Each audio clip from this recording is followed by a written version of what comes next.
छोटे से नगर विशालपुर में एक साधु का आश्रम था। वहां दूर दूर से लोग आकर आध्यात्मिक शिक्षा प्राप्त करते थे। नगरवासी साधु को आचार्य देव कहते थे, क्योंकि वे केवल भिक्षा लेकर जीवन व्यतीत नहीं करते थे, बल्कि लोगों को सही जीवन जीने की राह भी दिखाते थे। विशालपुर नगर समृद्ध था।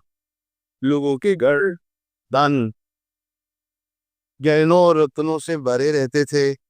नगरवासी मानते थे कि ये सब माता लक्ष्मी की कृपा से ही है। नगर के बीचों बीच माता लक्ष्मी का एक भव्य मंदिर था। रोज शाम को वहां दीपक जलाए जाते, घंटियों की ध्वनि गूंजती और पूरा वातावरण श्री हरि श्री महालक्ष्मी नमः के मंत्रों से पवित्र हो जाता। लेकिन एक परिवार ऐसा भी था जो नगर में सबसे समृद्ध होने के बावजूद धीरे धीरे कंगाल होने की ओर बढ़ रहा था। ये परिवार था वसुदेव जी का। वसुदेव जी नगर के सबसे बड़े व्यापारी थे। उनके पास सोने चांदी के ढेर थे, नौकर चाकर थे और अनाज के कोठार भरे रहते थे। फिर भी कुछ वर्षों के भीतर उनका घर वीरान होने लगा। धन की जगह कर्ज बढ़ने लगा, नौकर छोड़कर जाने लगे और घर में अशांति फैल गई। लोग हैरान थे कि ऐसा क्यों हो रहा है।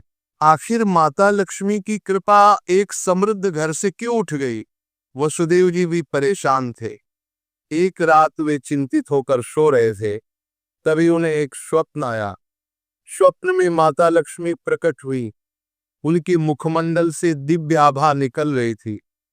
4 हाथों में कमल, शंख, गदा और सोने के सिक्कों की वर्षा करने वाला पात्र था। उनकी मुस्कान शांति और कृपा से भरी थी, लेकिन आंखों में कठोर सत्य छिपा था। माता बोली, वसुदेव, तुम दुखी क्यों हो? क्या तुम्हें याद नहीं कि धन की रक्षा करना भी एक तपस्या है? तुमने अपने घर की 5 पवित्र वस्तुएं बार बार दूसरों को देकर मेरे निवास को अशुद्ध कर दिया, इसलिए मैं तुम्हारे घर से विदा हो गई। वसुदेव ने हाथ जोड़कर कहा, माँ, मुझे क्षमा करें। कृपया मुझे बताइए कि वे 5 वस्तुएं कौन सी हैं जिन्हें देने से घर में गरीबी आती है। माता ने कहा, ये रहस्य मैं बताऊंगी, परंतु ध्यान रहे, ये केवल तुम्हारे लिए नहीं, बल्कि पूरे नगर और संसार के लिए शिक्षा है। 5 वस्तुएं कभी भूलकर भी घर से बाहर नहीं देनी चाहिए, क्योंकि ये वस्तुएं में उन्हें समझने के लिए तुम्हें एक आध्यात्मिक यात्रा करनी होगी, तभी तुम्हें सच्चा उत्तर मिलेगा। और इस प्रकार यात्रा शुरू हुई। वसुदेव ने अपनी पत्नी सुभद्रा और बेटे माधव के साथ नगर छोड़ दिया और आचार्य देव के आदेश पर हिमालय की ओर प्रस्थान किया। रास्ते में उन्हें तरह तरह की घटनाएं घटी। एक गांव में उन्होंने देखा कि एक महिला अपने घर का चूल्हे की राख दूसरों को दे रही है। वसुदेव को तुरंत माता लक्ष्मी की बात याद आई। क्या राख की भी उनमें से एक वस्तु है?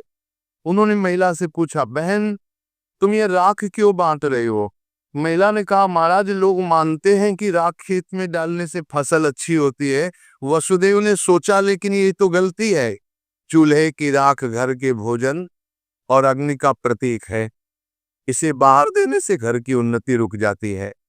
यात्रा आगे बढ़ी। वसुदेव, सुभद्रा और माधव पहाड़ों की कठिन राह से गुजर रहे थे। एक रात वे एक आश्रम पहुंचे। वहां एक वृद्ध साध्वी ध्यान में लीन थी।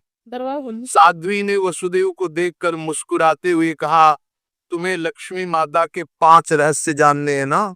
ध्यान से सुनो। ये पहली वस्तु है चूल्हे की राख। इसे किसी को मत दो, ये घर की लक्ष्मी को बाहर कर देती है। वसुदेव ने प्रणाम किया और वे आगे बढ़े। एक गांव में देखा कि लोग अपने घर से झाड़ू निकाल कर दूसरों को दे रहे हैं। वसुदेव ने आश्चर्य से पूछा, तुम लोग ऐसा क्यों करते हो? एक युवक बोला, हम मानते हैं कि पुराना झाड़ू देने से दरिद्रता चली जाती है। लेकिन तभी आकाश में गड़गड़ाहट हुई, जैसे स्वयं माता लक्ष्मी बोल रही हो, मूर्खों, झाड़ू लक्ष्मी का निवास है। ये घर की स्वच्छता और समृद्धि का प्रतीक है। इसे बाहर देने से लक्ष्मी घर से चली जाती है। वसुदेव को दूसरी वस्तु का भी रहस्य मिल गया, झाड़ू। वहां एक वृद्ध साधक बैठे थे। उनके सामने दीपक जल रहा था। साधक ने कहा, बेटा, घर का जलता हुआ दीपक या उससे जली हुई लौ कभी किसी को मत दो। ये घर की ज्योति और आयु का प्रतीक है। इसे देने से सुख शांति चली जाती है। वसुदेव ने तीसरी वस्तु भी जान ली। आगे चलते चलते वे एक गांव पहुंचे। वहां एक परिवार ने अपने घर का नमक पड़ोसियों को उधार दिया। उसी रात उस परिवार के यहाँ कलह मच गई। साध्वी ने समझाया, नमक रिश्तों की मिठास और स्थिरता का प्रतीक है। घर का नमक देना लक्ष्मी को अपमानित करना है। अब वसुदेव को चौथी वस्तु भी मिल गई, नमक। अंततः हिमालय के पास एक गुफा में तप करते एक योगी भी बोले, वसुदेव, पांचवी वस्तु है कपड़े का कोना या पल्लू। महिलाएं अक्सर पुराने कपड़े का पल्लू काट कर दे देती हैं, लेकिन यही स्त्री की लक्ष्मी और घर की मर्यादा का प्रतीक है। इसे देना घर के भाग्य को काटना है। अब पांचों वस्तुएं स्पष्ट थी। पहला, चूल्हे की राख। दूसरा, झाड़ू। तीसरा, जलता दीपक। चौथा, नमक। पांचवा, कपड़े का कोना। वसुदेव ने कृतज्ञ होकर योगी को प्रणाम किया। अब पांचों रहस्यों को जानकर वसुदेव अपनी पत्नी सुभद्रा और पुत्र माधव के साथ नगर की ओर लौटने लगे। रास्ते भर वे मन ही मन माता लक्ष्मी के उपदेशों को दोहराते रहे। नगर पहुंचते ही उन्होंने सबसे पहले आचार्य देव के चरणों में प्रणाम किया और पूरी यात्रा का वर्णन किया। आचार्य देव ने मुस्कुराकर कहा, वसुदेव, तुम्हें अब सच्चा ज्ञान मिल गया है। इन रहस्यों को केवल अपने तक सीमित मत रखना, बल्कि नगरवासियों को भी बताओ ताकि वे भी लक्ष्मी के अपमान से बच सके। आचार्य देव की आज्ञा पाकर वसुदेव ने नगर के बीचों बीच सभा बुलाई। सभा में नगर के लोग बड़ी संख्या में उपस्थित हुए। वह स्वयं अपनी गलतियों के कारण निर्धनता और कष्ट का भागी बना। माता लक्ष्मी ने मुझे स्वप्न में दर्शन दिए और बताया कि 5 वस्तुएं कभी घर से बाहर नहीं देनी चाहिए। इतना कहकर उन्होंने क्रम से सब समझाया। पहली वस्तु है चूल्हे की राख, दूसरी झाड़ू, चौथी नमक और पांचवी कपड़े का कोना।